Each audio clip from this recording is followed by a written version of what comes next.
Rock and roll may live forever, but we only retire once. Kevin Lamour of Our Financial Plans and Quadris Investment Services offers a large range of financial solutions from some of the biggest leaders in the investment and insurance landscape of Canada. See how a solid financial plan built with friendly and professional advice can help. Find out more at ourfinancialplans.ca or give them a call at 705-949-1316. Hello, folks, and welcome to another episode of the Lonesome Cowboy Podcast. I'm Brian Tremblay, your host today, and on the line I have all the way from New Jersey, and it is singer-songwriter Erika Sherger. Hi, Erika. How you doing? Hey, thanks for having me. No problem at all. So you're a high school teacher, right? I am. I just got done with my school day. And you teach physics? Yeah, I teach two courses, AP Physics 1 and AP Physics 2. Gotta love it. I remember taking that class once in high school, and I never took it again. Good stuff. Does physics ever become a something you can lean on when it comes to music or anything like that? Have you ever had to pull out your physics skills? To write or anything? No, not really. I mean, I do teach the physics of music and like harmonics and stuff. It's that's cool. mathematical, but I don't know. I write by feel, not by even music theory. So, I mean, no kidding, eh? Yeah, that's cool. You had been songwriting for a while before you decided to get on stage. I think it was like 2018. And then you finally got up and you played your original music. How did that moment affect the rest of your songwriting and career after that? it really changed everything. Well, I wouldn't even say it was that first moment because my bucket list for those years, I just sat around writing songs and I thought it was just for me, like a process, therapeutic process that I just like to do. And I didn't think I was good at any good or anything that anyone would ever want to hear, but I did put it on, like I had a bucket list item that was like go to one open mic, Sure. And I went to the one and I kind of thought that was it. And then I made a friend who went to open mics. Like we met via yoga, like totally separately than music. And he was an open mic frequenter and he convinced me to go to another one. And I think that second one was more of the turning point because, a bunch of people there sat me down and were like, you have to go to open mic every week. And I started going every week. Sometimes I would go to 3 in a week. There were some days where I went to 2 in a day, like I just started, it was almost like addictive, like the feeling I got when people listened and I was getting better. And it made me want to learn more songs. It made me want to write more songs. And it got me playing with other people. And then people, it started me gigging because some of the restaurants I was doing open mic at would ask me to play. It kind of started everything musically. Cool. I mean, as far as performing and making records and stuff. Yeah. Yeah, that's awesome. When it comes to songwriting, are you a solo songwriter or do you have experience with co-writing with anybody? And which one do you prefer? I have never co-written yet. Same here. Yeah. Yeah. That's so far then it's all solo work and that's what you've been doing, right? Yeah, I mean, I just write the guitar part and the vocals and lyrics and a melody of that and So on the topic of songwriting, when it comes to that kind of stuff, everybody has a process. Everybody's is different. Are you a kind of a person that sets aside time to say, okay, I'm going to go songwrite today and regiment it, or are you just one of those ones that like, I got a song idea, I'm going to go and that's when you do it? I don't usually get ideas until I have a guitar in my hand. So sometimes if I haven't written in a while and I want to start writing, I'll set time aside. If I basically will write a song if I set time aside. Cool. It's rare that if I set time aside that I wouldn't write something. It's not always something I end up wanting to record or whatever, but I usually will write a song or most of a song and come back to it. Sometimes, the good sessions, you just write the whole thing right then and there, you know. Yeah, exactly. When it all comes together at the right time and the right kismet, I guess you could say in that respect. You have enough material. I mean, you got your third album's out, Cover Me in Flowers, and you have enough for It's Wrap Me Up in Colors. Wrap Me Up in Flowers. Sorry. Yeah, sorry. Feathers, Thank not you. flowers. Yeah. Feathers, yes. Sorry. That's the ADHD. Okay. I never get these things right in the first place. That sounds like a cool title as well. You never know. Does I noticed though that when you do play, you play and you have covers introduced, and so is it? Does it help your audience? Because I've been trying to do something similar myself. So does it help the audience to slide in those covers and stuff like that along with your own stuff, because it just gets them? I find that sometimes audiences are a bit shy when it comes to sharing your personal songs. Well, I mean, a lot of the gigs I play are 3 hours. Like, I would never play, even if I have 3 hours of originals, I wouldn't want to sit and play my originals for 3 hours. I mean, I like to play covers too. I mean, I would never take a gig that was all covers. Like, I've never been told by any place that hired me that I could only play covers. And if they did tell me that, I would say I don't want the gig. Yeah, no kidding. But I play something like 50-50, or like maybe 60% covers if I feel that the crowd would like that better, then, but I still play a lot of originals mixed in there. That's awesome. But I Yeah. mean, like, yeah, the past couple of gigs I just played, like yesterday, I played an hour gig that was all original. And sorry, I have two cats running around here making Yes, I was noise. about to If say, you who's hear your meowing, friend? I mean, but of course, they didn't care about me before we started recording, and now all of a sudden they're That's right.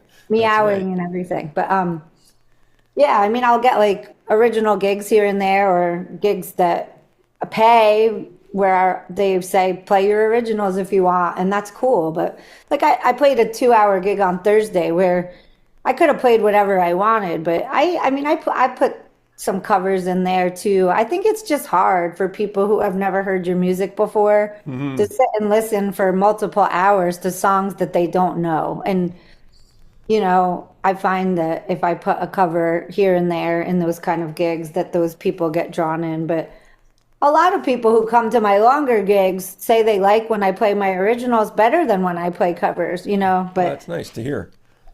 Yeah, that's very great. you can see people who are just at a restaurant to eat, Yeah. they sing along to the covers, and it makes them pay attention. Yeah.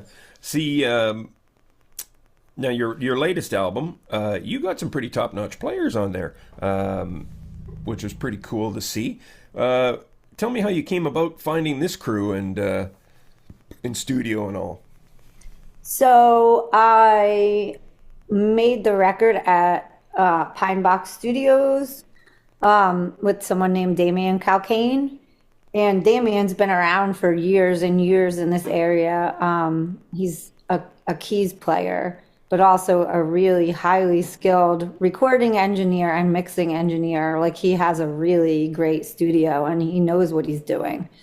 And my friend Mary Bird had made a record with him, and she suggested that me and him would get along, and suggested I call him about making a record there. And I did. And I went, and actually, with the people I was gigging with, we went and recorded one song just to see how it came out. And, Damien was like, we can do whatever you want. He's like, but the way I would like to do this is I would like to hire the guys I know as session musicians. He goes, I just think you'll end up spending less because it won't take as long. And he's like, I think you'll have a blast. And some of the people that he wanted to get, I knew already.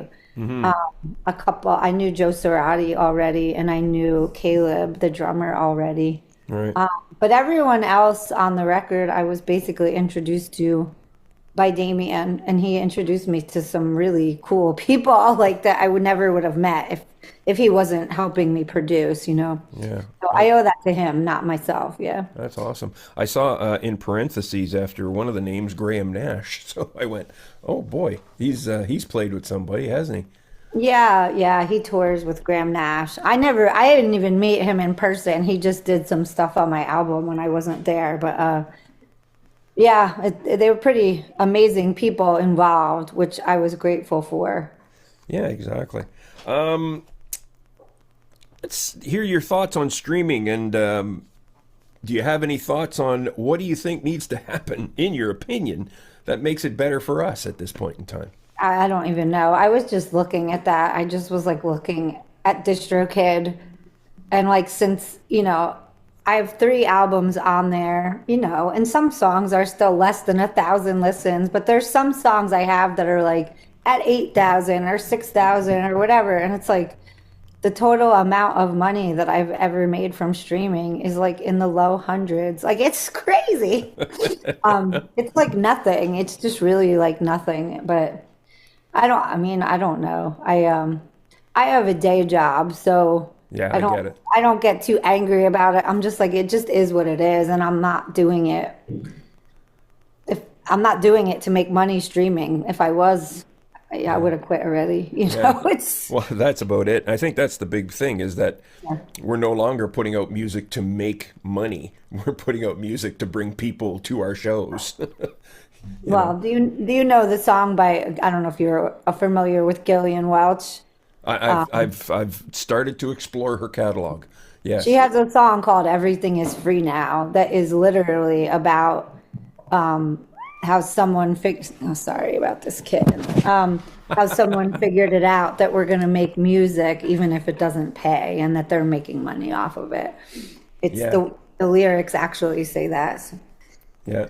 That's a very poignant yeah, in that I'm writing that down because I want to I look that. actually I cover that song. I like it a lot. Yeah, no kidding. Yeah, it's a great little. I always also like to educate my audiences every once in a while and let them know that you know if you really want to support, here's how to do it. It doesn't involve Yeah, Spotify. Bandcamp is great. I mean, I've Yeah. made more money in Bandcamp in the past year than I've ever made streaming, and that's just since I released an album in September. Hmm. Not like I've made so much money or anything, but it's more than the couple $100 I've made in since 2021 streaming. So, Yeah, exactly. Well, there you go. Yeah, the numbers are I can give even bleaker numbers than that. You know how that goes. Um, what's the music community in that like where you are, where you live? Do you oh, have? it's Is there? amazing. I Is mean, it? that's I think kind of why I got sucked in when going to open mics. I mean, it's like such a supportive,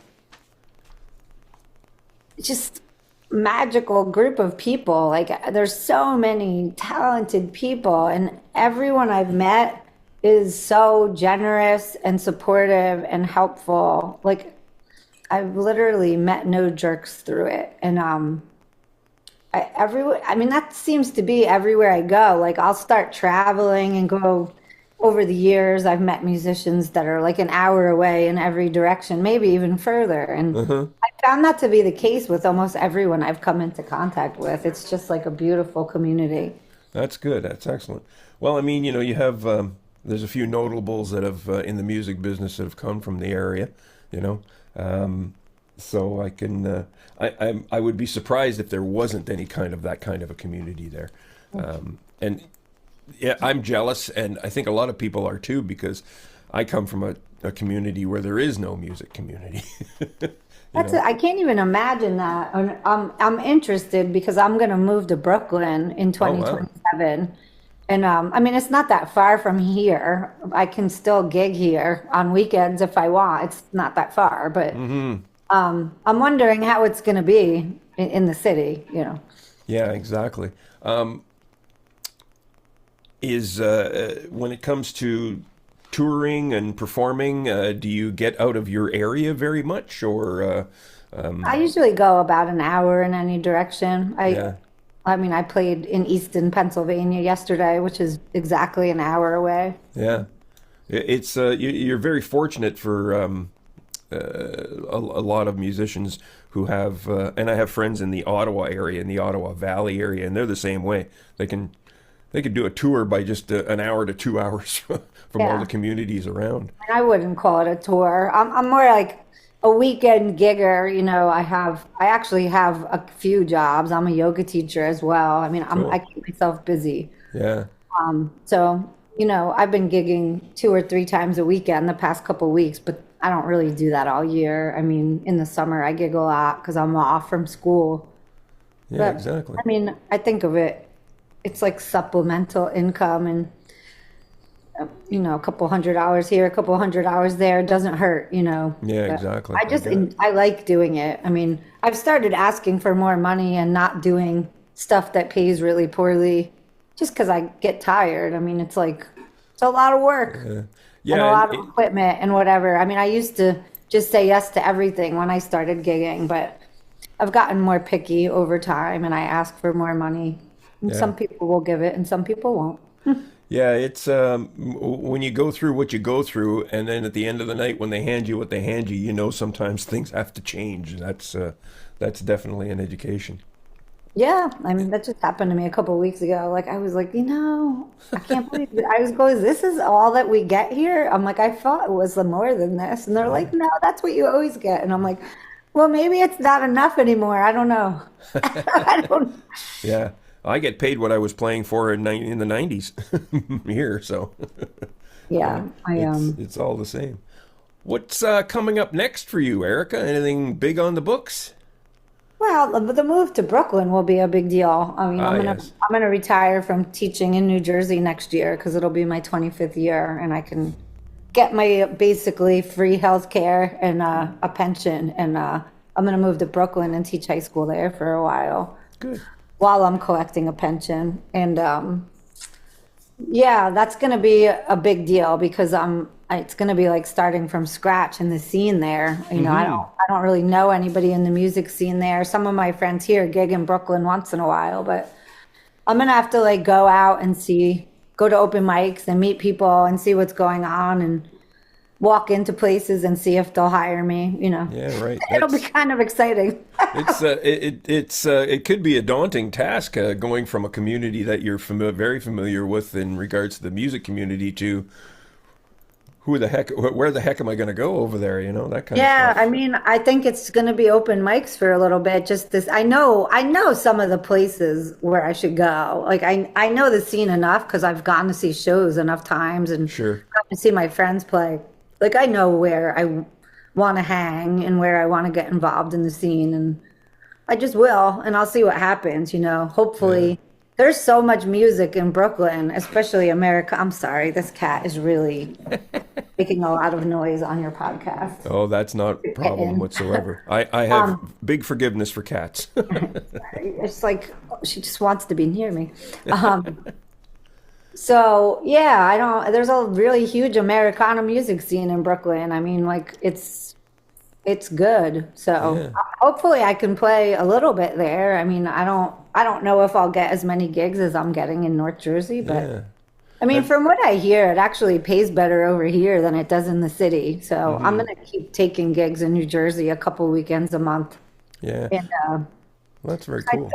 I will have a horse in North Jersey as well. So I'm gonna come home, drive over here, and sleep at my dad's. Nice. 2 nights a month, and go see my horse and play some music back here. So I see people, and Cool. You got a nice horse. What do you got? I have an Appaloosa. He's actually blind, but that's why he's staying put. I don't want to move him because he's Gotcha. memorized his environment where he lives, and he's been there for 10 years. So Good stuff. Are you an equestrian type rider or a Western rider? I haven't used the saddle in probably 8 years. No I just kidding. ride bareback when I ride. No Like I said, kidding. my horse has no eyes. So I don't do Oh, anything crazy with that's him. right. That's Yeah. right. I ride him around a little bit, but I've had an English saddle. I had a Western saddle. My English saddle got stolen by some jerk at the barn, so I don't have one anymore. So I guess I'm a Western rider. I forgot about that. I was looking at your socials and you talked about, and I even mentioned it to my wife. I says, this lady has a blind horse and and the horse has a seeing eye mule. That's a mini donkey, his little buddy. A Yeah. mini donkey. There you go. Yeah. I couldn't believe it. That's excellent. Any recording albums coming along? You're gonna wait till that comes into Brooklyn and see what you can find there? No, I'm gonna start recording again soon. I usually like I'm gonna do another album with Damien, I think, because I had such a great time. Great album. I'm waiting. I have 4 songs. I've written about 12 or so songs since the stuff on the last album, but 4 of them are really I'm digging them and playing them at gigs and stuff. So I'm Cool. just last time we recorded, we did 5 songs. The way we recorded, it was the band came in and they recorded their parts together live, and we did 5 songs each. I mean, there was lots of sessions, but then Sure. 2 main sessions with the band. Yep. We did 5 songs each time. So I just want to get one more song together. As soon as I have one more strong song, I'm gonna go schedule a date with the same players, I think. Yeah. That sounds great. Yeah. I have to ask about your students. Do they know about your music, and have they asked you about it? They know about my music. It's funny. I mean, I don't know. I've worked at the same school for a long time, so like when you work for a while in the same district and have like brothers and sisters, like your reputation like precedes you. Like people know who I am at the school, so they know I play music because I've played music for a while now. But you know, like on back to school night, one of the parents was like, "Oh, I love your new album." You know, like they know. That's awesome. But we don't really talk about it all that much. You know, like the kids don't. I think they've probably listened to it, but like it's not most of their type of music. Like they think Yeah. it's very country. Yeah. My students who listen, I mean, they listen to all different stuff, but in general, most of them listen to pop, you know? Yeah.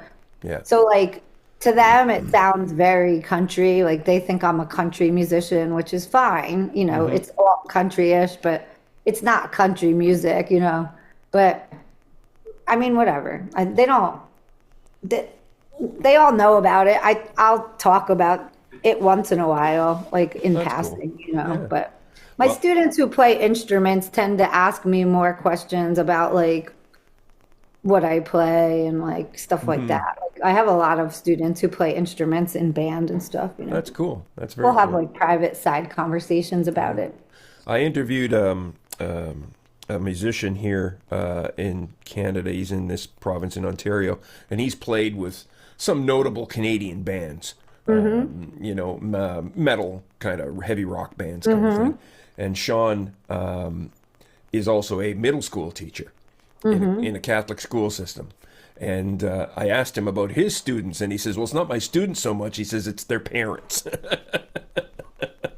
Yeah, I mean, I think my students' parents probably like my music better than they do, but I don't think any of them really sit around and listen to it too much. Like, there's students at my school who have music on Spotify, you know, like Oh yeah, yeah, it's so common to put music out now that it's like, it's not that shocking Yeah, to exactly. students that someone would do it, you know, yeah, exactly. like they don't like giggle and act like it's embarrassing or something. Like it's just, It's just you know. something you do. Yeah, Yeah. exactly.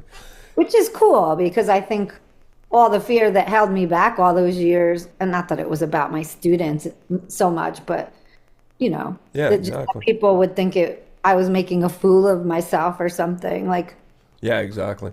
I'm pretty sure if anyone thinks I'm making a fool of myself, that's probably their problem and not mine, you know. So, Excellent. Erika Sherger, please tell our folks who are listening where they can find more about you and your socials and all that fun stuff. oh, well, I have a website. It's www.erikashergermusic.com. That's ErikaSherger music.com. And there's links to all my socials there. I mean, I'm most active on Instagram and Facebook and Threads. I do have a YouTube that could use some support. I have a Bandcamp where I'm selling some vinyl and some CDs. That's really I mean, there's links to that on my Good. website. but I'm only selling them from Bandcamp. I'm not selling them directly from my website. There we go. Yeah, that's a great way to do it. Yeah. Outstanding. Erika, thank you so much for coming on the program and telling us all about your music and your processes. And do check out her stuff, folks. I do have link here when the show is up, and you'll be able to link directly to Erika's website and check her out in that respect too. Thanks for coming on, Erika. Thank you so much, Brian.